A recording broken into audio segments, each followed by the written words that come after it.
The battle for places in the quarterfinals of this year's Aiteo Cup has kicked off in 8 different centres across the federation. In Lagos, Nigeria Professional League side Kano Pillars started their campaign on a winning note in Group A, edging out another NPFL side 3-2. Also in Lagos, Kwara United beat Abia Warriors 4-1. In Group B at the Sani Abacha Stadium in Kano, Rangers International beat El Kanemi Warriors by 2-1, while Sunshine Stars and Supreme Court FC played out a goalless draw.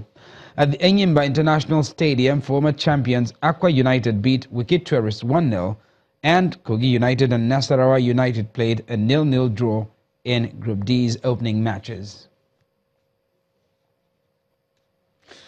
That's it on sports news. Back to Gimba with the rest of the news at 10.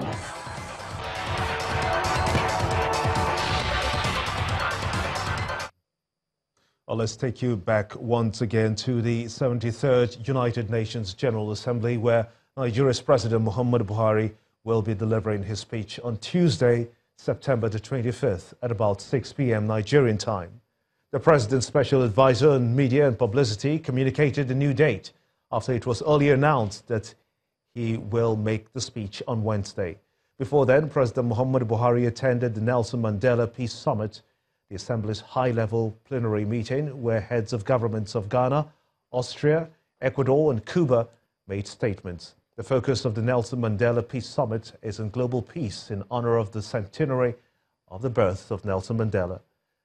This Peace Summit offers the opportunity for world leaders to renew their commitment to global peace, conflict prevention, conflict resolution, rebuilding, promotion, and protection of human rights and long-term development initiatives as called for by the Secretary-General.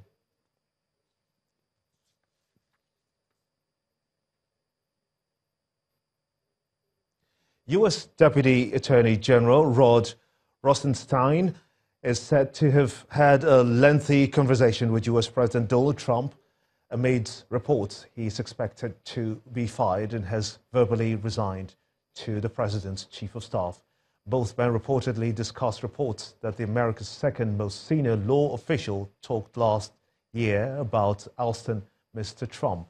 If Mr. Rosenstein were to lose his job, another Department of Justice official, the Solicitor General, will be in line to take over supervision of the investigation into whether there was any collusion between Moscow and the Trump campaign before the 2016 election.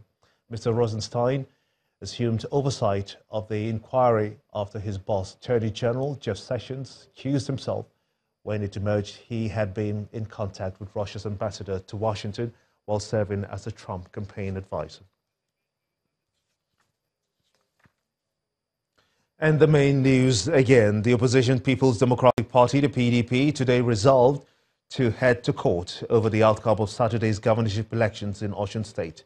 The PDP's leadership insisted that Independent National Electoral Commission, INEC, erred in declaring the polls inconclusive. Also today, President Muhammadu Buhari arrived in New York to join other world leaders for the 73rd session of the United Nations General Assembly. President Buhari will be addressing the Assembly on Tuesday, September the 25th. And also, the Vice Chairman of Channels Media Group, Mrs. Olushola Momo, today introduced the Media Compact on the Sustainable Development Goals to the United Nations Secretary General on behalf of more than 100 global media organizations. And that's how it's been on the news at 10 tonight. I want to thank you so much indeed for watching. On behalf of all of us here, have a splendid night, friends, and a great week ahead. Good night.